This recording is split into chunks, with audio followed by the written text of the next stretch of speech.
Aloha. This is somewhat political, but really more philosophical. And I want to tell you that I am not 100% married to this idea, but it's very intriguing to me. And a great mind and heart that I trust introduced it to me. And I've been trying it on lately. And I'm not saying it, I'm really I'm trying it on and seeing whether it seems to work as I apply it to different things. And so hopefully today I want to apply it. But this is the idea. It's been right here in your face. We are all innocent. This, I'm sure, just in so many minds, especially more conservative-minded people, is just like mind-blowing. How can you say that? You know, the message of the gospel is that we're all evil, we're all fallen, right? Um, and in America, obviously, there's evil people. Okay. There's people who do commit horrible atrocities, and so for me to say that we are all innocent, uh, definitely flies in the face of that, right? So hopefully this is provocative and not a chance for you to shut off. This actually ties in nicely with my last video, which was addressing the differences between conservatives and progressives. And I think another key difference can really be seen in the importance of, to conservatives, the importance of personal responsibility, how it is the end all be all is personal responsibility. This is the conservatives. And then progressives, we actually see the environment or the systems in place, the powers, the principalities, like Jesus. Jesus was a social warrior, come at me, but he was. We're more about principles and principalities and environments and systems being a contribution to behaviors, problematic and good. Conservatives emphasize more personal responsibility, leading to better outcomes for a person and for society. And this is very different. So these different emphases, the conservatives on personal responsibility, and then the progressives on environment, is crucial to so many of the debates going on today. For example, the race debate, CRT, all of that is really couched in this. From the conservative point of view, hey, just take personal responsibilities, like pull up your pants, stop wearing do-rags, start talking like you should, start dressing like you should, and it'll all work for you. Like go to work hard, it's all available for you. In fact, you even have affirmative action. And so there is this emphasis on personal decision leading to outcomes that you see in the black community. Progressives do not emphasize that. They emphasize that, well, okay, suburban cultures, classes, and then also races, well, especially, yeah, anyway, suffer from environmental causes that contribute to the outcomes we see, and no kind of emphasis on personal responsibility is going to change that. That instead, we must change the environment in order to get some different outcomes. This is really the crux of both of the arguments there. So my journey didn't just begin with my dear friend who introduced me to this philosophy. It began actually with my mom, who is in behavioral health management. She's there at facilities as a nurse when people have mental breakdowns or are feeling suicidal. Unfortunately, so many people who used to be institutionalized before Reagan ended that. These are the sort of clients that she loved and served so well as a nurse. And I'm super proud of my mom's job there. She did a fantastic work. One of the things she always brought up that was so funny is like how stinking mad how mad her fellow nurses sometimes would get, some of them, when somebody acted crazy. This, you might imagine, is kind of silly to get mad about because they're literally in a place where people are their mental health is breaking down. They're acting a little crazy at this moment in their life because they've kind of lost their minds, right? Or they're super suicidal. And so it was just a mystery to my mom, who has a sweet demeanor. Why would they get so mad? Why would people get so mad when it's like, wait, I thought you knew your job was working with people who are having crazy moments in their lives. So why are you so mad that people are acting crazy? This is the job. This was very helpful in my own personal life, well, in my own personal career life, because I'm a teacher. And as a teacher, I can say the same thing to myself. When I get super mad and angry, I gotta work on these angry eyebrows. I don't know why. Anyways, when I get super mad and angry, I think just how ridiculous. When the day passes, I'm like, this is the most ridiculous thing. What are you mad about? And it's like, oh, Taylor Taylor got mad and threw something, or some kid told me to F off. That doesn't really happen. Anyways, I couldn't believe that I would get so mad because, like, why are you getting mad at a teen acting like a teen? What else did you expect, Kalama? What else did you expect, Taika? What else did you expect? You teach teens, so why are you mad when teens are acting like teens? Now, I'm going to link in the description, just if I can. Apparently, that takes some HTML, and I'm a I'm a old Gen Xer here. I'm not sure how to. I'll figure it out. Anyways, I will put a link in the description to one of my favorite pundits, Vaush. This guy is so good, and he just released a video about how to talk to family members and friends who have a different political ideology than you. And he really focused, especially on LGBT folks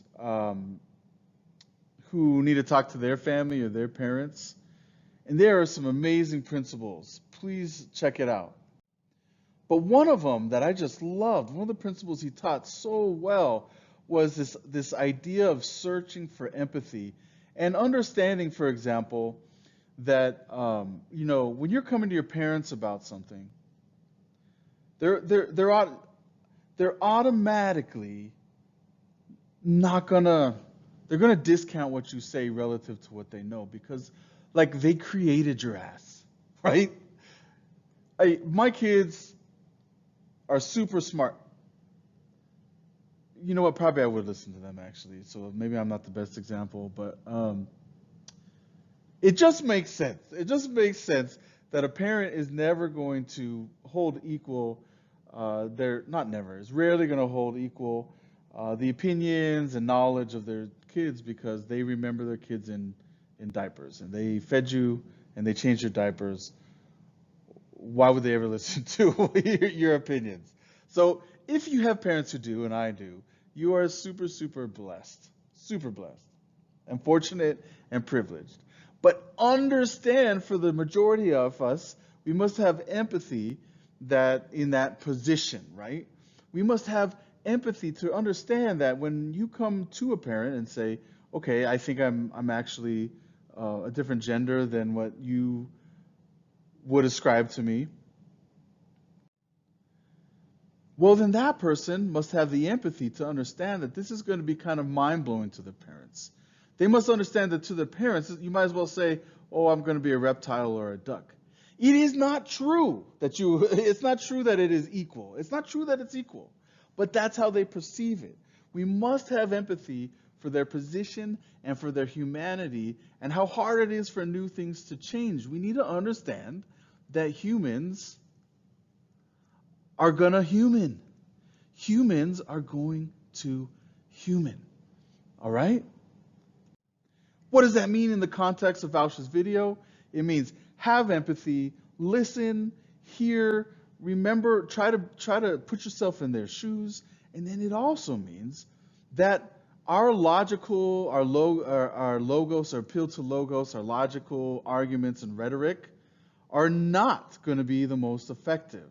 We have to understand that what's really driving, what really makes humans, it is very rare that what makes that, even though we are the ones that have the unique capability to think out all the arguments to why we do what we do, truly, the vast majority of decisions we make are made out of pathos, are made out of feelings, from an argument to your feelings. And he gives a great video explaining that. Please check it out. Now, it is this idea, humans are going to human, that makes me really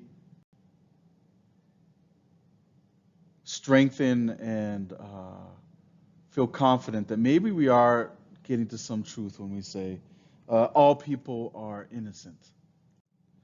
I don't feel like I need to go into too many crazy examples of how much our environment affects the choices we make.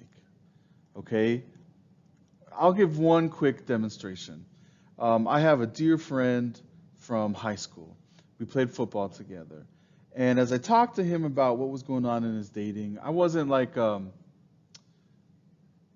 just was really struck by how different our dating styles were.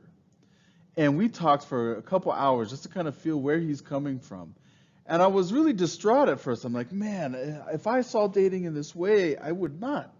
I can't, no, that would be so pessimistic. It's totally not my style. And it was really interesting because what I found out was, no matter the reasons I gave, my style was not going to work for my brother. And the reason is, my style was designed around protecting me from deep pain I had as a child and throughout my life. And guess what? His was too.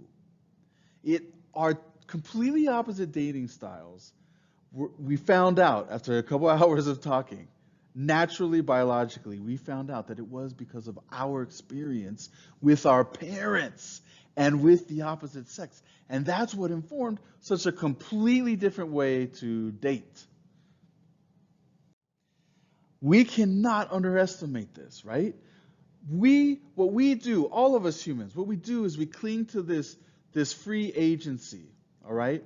We feel that we chose the taco and not the pizza, right? We feel like we ultimately have these choices so that we can have credit. But what I want to say, I'm not going to say it's totally gone, but I'm going to tell you this, that so much more than you expect of free agency is an illusion. Not only is our environment affecting our free agency in that it's making better choices harder and it's making bad choices easier. Okay, our environment definitely does that.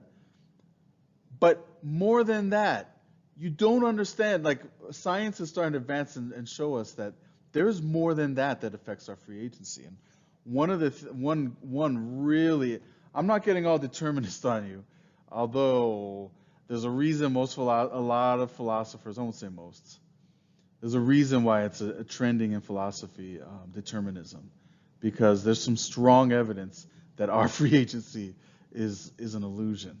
All right. First of all, free agency assumes that there's like the mind model of you are like a driver behind the eyes, right? Like your consciousness is behind driving, and you kind of feel like, oh, I decided to turn that steering wheel because you have this perception that you're like a driver behind the eyeballs. But brain research is showing us that is not the case. It's more like Inside Out. We have a committee inside of there. There's a committee of different conflicting sometimes voices. And I don't know if it's a vote. I don't know if sometimes one committee member gets the charge, but there's definitely not a pilot behind the eyes. The other thing we know in science that will chip away at this idea that you have full free agency. Again, I don't know the degree, but just listen to this.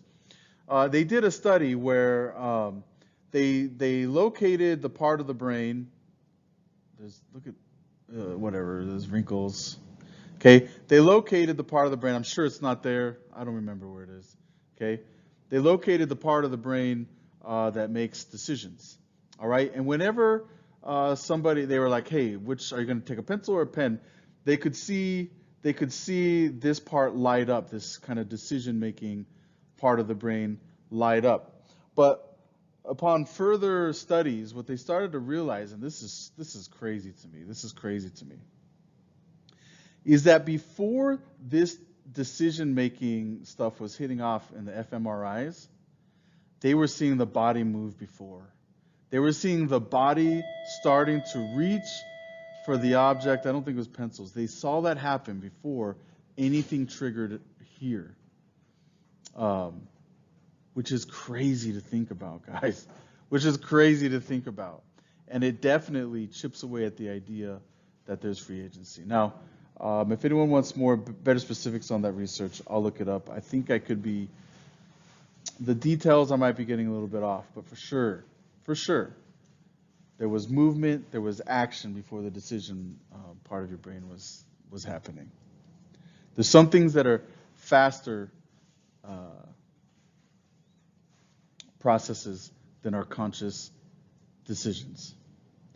All right, so all this supports the overall. All this supports the general idea that I think all people are innocent, and this is why you will often hear my arguments when I'm in discipline focus on systems and powers and principalities, like Jesus, when I'm talking about things, and that's why I don't really go at people. I go at ideas and systems because I really do believe, well, I'm getting there, that all people are innocent. All right. Have yourself a wonderful day. Aloha.